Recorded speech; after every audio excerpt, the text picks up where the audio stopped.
ایک یہ کویسچن تھا کہ کہا جاتا ہے غصہ حرام ہے، تو اس کا مطلب یہ ہوا اگر استاد اپنے شاگرد پر، ماں باپ اپنے اولاد پر، افسر اپنے ماتحت پر غصہ کرے تو پھر وہ حرام کا ارتکاب کر رہا ہے، اس کی کیا تشریح ہوگی؟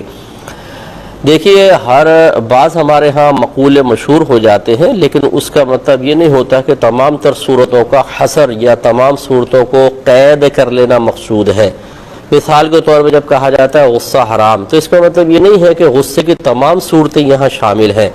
اسی طرح ہم کہتے ہیں لالچ بری بلا ہے، تو اس کا مطلب یہ نہیں ہے کہ ہر قسم کی لالچ منع ہے۔ بعض غصے محمود ہوتے ہیں، یعنی ان پہ ثواب ملتا ہے۔ بعض غصے مطلوب شرع ہیں کہ اگر آپ غصہ نہ کریں تو گناہ گار ہوں گے۔ اسی طرح بعض لالچ بہت اچھی ہوتی ہیں، جیسے نیکیوں کا لالچ ہے، اللہ کی بارگاہ میں مقبول ہونے کا لالچ، اور حرص اس کو عربک میں کہہ دیتے ہیں، یہ کوئی بری چیز نہیں ہے۔ تو یہ جو مقولے ہمارے درمیان معروف ہو جاتے ہیں، مشہور ہو جاتے ہیں، ان کو ہر صورت کے لیے ایک قانون یا ایک ضابطے کی حیثیت دے دینا بالکل صحیح نہیں ہوتا ہے۔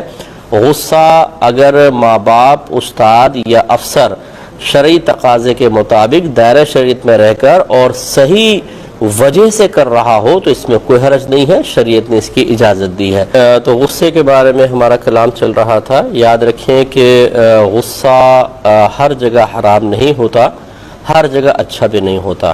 جو غصہ نفسانی خواہشات کے تابع ہو کر دنیا کی غرض سے اپنے نفس کے لیے شیطان کے دباؤ میں آ کر کیا جائے، یعنی اس کا اظہار کیا جائے، وہ حرام ہوتا ہے۔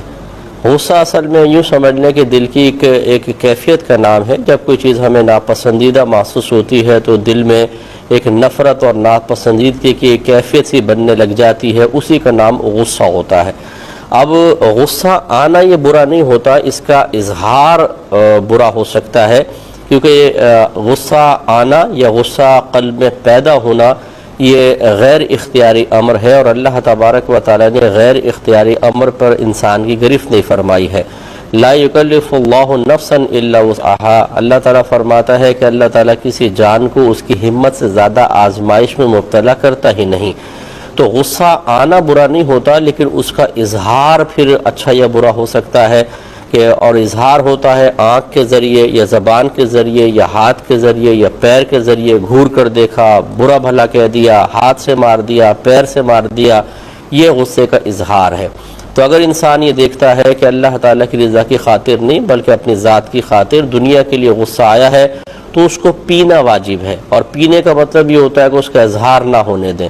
اور اگر غصہ اللہ تبارک و تعالیٰ کی رضا کی خاطر آیا ہے، مثال کے طور پہ کوئی اللہ کے حق میں کوتاہی کر رہا ہے، نافرمانی کر رہا ہے، عبادات ترک کر رہا ہے، گناہ کر رہا ہے، برا فعل کر رہا ہے، اس وجہ سے قلب میں غصہ پیدا ہوا ہے، تو یہ اللہ کی رضا کی خاطر ہے، اور یہ نبیوں کے لیے، نبیوں کی خدمت میں ایسا غصہ حاضر ہوا ہے، انہوں نے اس کا اظہار بھی کیا ہے۔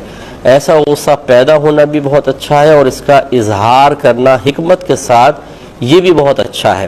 اور ایک غصہ ایسا ہوتا ہے جس کا اظہار بعض اوقات واجب ہو جاتا ہے، جیسے اگر استاد اپنے شاگردوں کو نکمے پن کی طرف مائل دیکھے اور وہ سمجھتا ہے کہ غصے کی وجہ سے میں ان کو دین کی طرف، پڑھائی کی طرف لا سکتا ہوں، تو تھوڑا بہت اظہار غصے کی اجازت ہے، یعنی صحیح معقول، وہ نہیں کہ ڈنڈا مار مار کے ہاتھ پاؤں توڑ دیں، اس کی شریعت اجازت نہیں دیتی ہے۔ اسی طرح ماں باپ اگر جلال کا اظہار نہ کریں، جہاں پر کرنا چاہیے تو گناہ گار ہوں گے۔ یوں ہی ایک پیر اپنے مریدین پہ نہ کرے، افسر اپنے ماتحت پر نہ کرے، شوہر اپنی بیوی پہ نہ کرے، تو یہ گناہ گار ہوگا۔ ہاں، بیوی بعض اوقات اپنے شوہر پہ غصہ ہو جاتی ہے، یہ شرعاً صحیح نہیں ہے۔ عورت کو اللہ تعالیٰ نے محکومہ بنایا ہے، اگر شوہر کی کوئی بات ناگوار گزرے، وہ نافرمانی کر رہا ہے تو یہ کہہ ضرور سکتی ہے، لیکن لہجہ نرم ہونا چاہیے، دلیل کے ساتھ، اچھے انداز سے، پیار محبت سے، موقع محل کی نزاکت کو دیکھ کے کہے تو اس میں کوئی حرج نہیں۔ ہاں، اگر صرف اس کے دل میں غصہ پیدا ہو رہا ہے، وہ اظہار نہیں کر رہی، تو اس میں یہ بھی بری ذمہ ہے۔ امید ہے کہ اس تفصیل سے آپ غصے کے بارے میں اجمالاً کچھ باتیں سمجھ گئے ہوں گے۔